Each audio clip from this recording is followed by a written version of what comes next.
Minsan sa sobrang saya sa tagumpay, nakakalimutan nating huminto. Pero tandaan mo to, kapag nanalo ka na huwag ka nang sumobra. Dahil minsan ang pagiging sakim, yan mismo ang dahilan ng pagbagsak mo. Law 47, do not go past the mark you aimed for. In victory, learn when to stop. Kapag naabot mo na ang goal mo, learn how to stop, huwag mo nang pilitin pa. Lahat ng sobra, mistulang lason. Quotable lesson.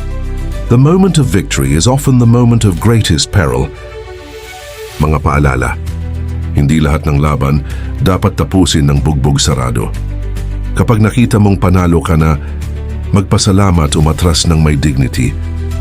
Ang kasakiman, kahit gaano kaliit pwedeng sirain ang buong tagumpay.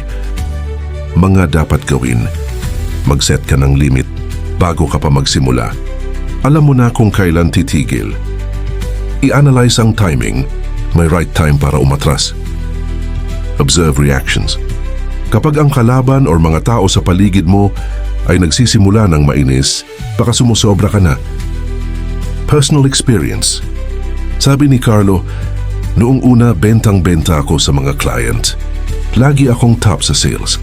Pero nung nagka-promotion ako, gusto ko pang higitan yon. Araw-gabi, push ng push. Na-burnout ako, nawalan ako ng focus, at eventually, bumaba rin ang sales ko. Doon ko na-realize kung kailan ka dapat huminto, dapat doon ka huminto. Memorable quote. Ang tunay na malakas marunong magpakumbaba. Ang tunay na panalo marunong tumigil. Kung gusto mong patuloy na matuto ng mga power moves sa buhay at negosyo, like, comment, at i-follow mo na tong channel na to. Power is nothing without control. Kita-kits sa next law.